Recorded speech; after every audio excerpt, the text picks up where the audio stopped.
జనగామ జిల్లాలో 100 పేజీల suicide note రాసి ఆత్మహత్య చేసుకున్న రిటైర్డ్ ఉపాధ్యాయుడు పగిడిపల్లి మల్లయ్య కుటుంబాన్ని మాజీ మంత్రి శ్రీనివాస్ గౌడ్ పరామర్శించారు. మల్లయ్య కుటుంబంలో ఒకరికి ప్రభుత్వ ఉద్యోగం కల్పించాలని ఆయన డిమాండ్ చేశారు. అన్ని రకాలుగా మల్లయ్య కుటుంబాన్ని ఆదుకోవాలని డిమాండ్ చేస్తూ నిరసన వ్యక్తం చేశారు. టీఎన్జీఓ మాజీ అధ్యక్షులు దేవిప్రసాద్, కారం రవీందర్ రెడ్డితో పాటు పలువురు బీఆర్ఎస్ పార్టీ నాయకులు ఈ కార్యక్రమంలో పాల్గొన్నారు. మల్లయ్య గారు చనిపోవడం, 30 సంవత్సరాల పైగా టీచర్గా ప్రారంభించి ఆయన దాచుకున్న డబ్బులు, జీపీఎఫ్ డబ్బులు కూడా రాకపోవడం, హైకోర్టుకి వెళ్ళిన తర్వాత కూడా ఆర్డర్ ఇచ్చిన తర్వాత కూడా గవర్నమెంట్ ఇవ్వకపోతే కంటెంప్ట్ చేయడం, కంటెంప్ట్ చేసినాక కూడా నాకు న్యాయం జరగలేదని చెప్పి ఆవేదనతో నాలాక రిటైర్డ్ అయినటువంటి ఉద్యోగి నా మాదిరిగా ఇంకోరు కావద్దు, నా చావే లాస్ట్ కావాలి, నా చావు తర్వాతనైనా ప్రభుత్వం స్పందించి వెంటనే రిటైర్ అయిన ఉద్యోగులకు వాళ్ళు రావాల్సిన బెనిఫిట్స్ వాళ్ళు జమ చేసుకుంటారు, వాళ్ళ డబ్బులు వాళ్ళకు వాపస్ ఇచ్చేటట్టు చేయాలి అని చెప్పి ఆ డిమాండ్తో చనిపోవడం, సూసైడ్ నోట్ కూడా రాయడం చాలా బాధాకరం, దురదృష్టకరం. ఇది ప్రభుత్వ హత్య, ముమ్మాటికి ఇది ప్రభుత్వ హత్యని.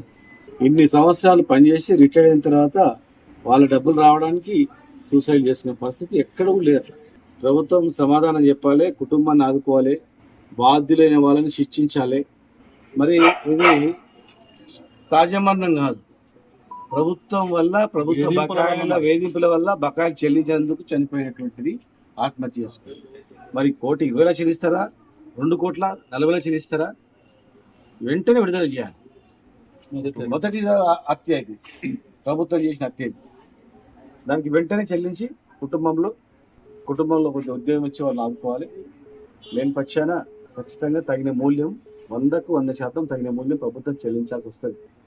ప్రభుత్వం నుంచి రావాల్సినటువంటి రిటైర్మెంట్ బెనిఫిట్స్ అందకుండా మానసిక వేదనతో ఆగస్టు 24లో రిటైర్ అయిపోతే ఆయన చనిపోయేంత వరకు కూడా రిటైర్మెంట్ పైసలు ఏవి రాకపోవడం వల్ల, సకాలంలో ప్రభుత్వం ఇవ్వకపోవడం వల్ల మానసిక వ్యధతో మరణించినటువంటి ఉపాధ్యాయుడు మల్లయ్య గారిని పరామర్శించడానికి శ్రీనివాస్ గౌడ్ గారు, మా టీఎన్జీఓ మాజీ అధ్యక్షులు కారం రవీందర్ రెడ్డి గారితో కలిసి స్థానిక నాయకులు, స్థానిక పెన్షనర్ల సంఘ నాయకులు, స్థానిక ఉపాధ్యాయులు అందరితో కలిసి మేము పరామర్శించడం జరిగింది. ఉద్యమ నాయకులు అందరం కూడా మేము మొదటి నుంచి కూడా చెప్తున్నాం, ఈ రాష్ట్రంలో పెన్షన్ బకాయిలు అందక 100 మంది చనిపోయారు మానసిక వేదనతో.